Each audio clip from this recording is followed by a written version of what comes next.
Chegaram do outro lado do mar, à região dos Gerasenos. Logo que Jesus desceu do barco, caminhou ao seu encontro, vindo dos túmulos, um homem possuído por um espírito impuro.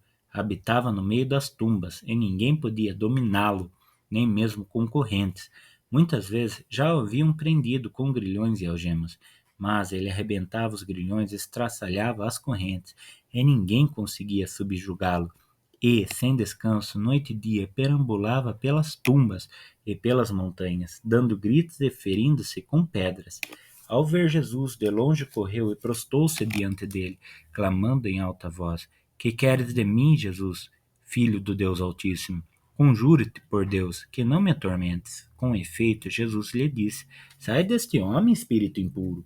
E perguntou: Qual é o teu nome? Respondeu: Legião é meu nome, porque somos muitos. E rogava-lhe insistentemente que não os mandasse para fora daquela região. Ora, havia ali, pastando na montanha, uma grande manada de porcos. Rogava-lhe então os espíritos impuros, dizendo: Manda-nos para os porcos, para que entremos neles. Ele o permitiu, e os espíritos saíram, entraram nos porcos, e a manada, cerca de 2.000, se arrojou no precipício abaixo e se afogaram no mar. Os que os apacentavam fugiram e contaram o fato na cidade e nos campos, e as pessoas acorreram a ver o que havia acontecido. Foram até Jesus e viram o endemoniado sentado, vestido e em são juízo, aquele mesmo que tivera legião, e ficaram com medo.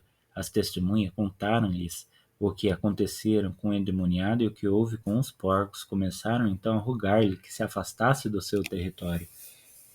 Quando entrou no barco aquele que fora endemoniado, rogou-lhe que o deixasse ficar com ele. Ele não deixou, e disse-lhe: Vai para tua casa e para os teus, e anuncia-lhes tudo o que fez por ti o Senhor na sua misericórdia.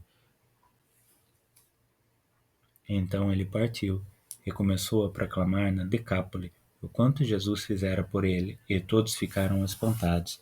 E de novo, atravessando Jesus de barco para o outro lado, uma numerosa multidão o cercou, e ele se deteve à beira-mar.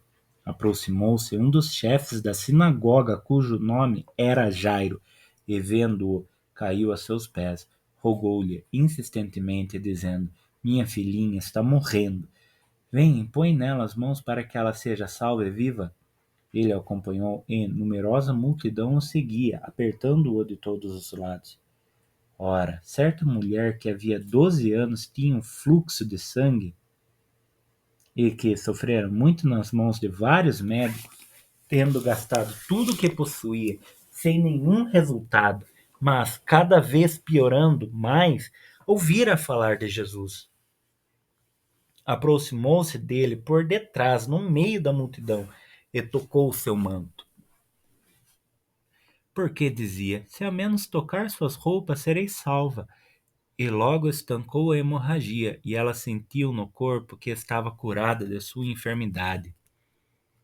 Imediatamente, Jesus, tendo consciência da força que dele saíra, voltou-se para a multidão e disse: Quem tocou minhas roupas? Os discípulos disseram: Vês a multidão que te comprimes e pergunta: Quem te tocou? Jesus olhava em torno de si para ver quem havia feito aquilo.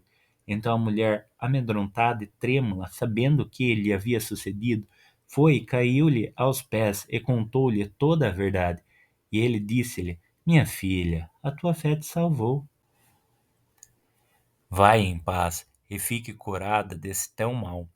Ainda falava quando chegaram alguns da casa do chefe da sinagoga, dizendo: Tua filha morreu. Por que perturbas ainda o mestre? Jesus, porém, tendo ouvido a palavra que acabava de ser pronunciada, disse ao chefe da sinagoga: Não temas, crê somente. E não permitiu que ninguém o acompanhasse, exceto Pedro, Tiago e João, o irmão de Tiago.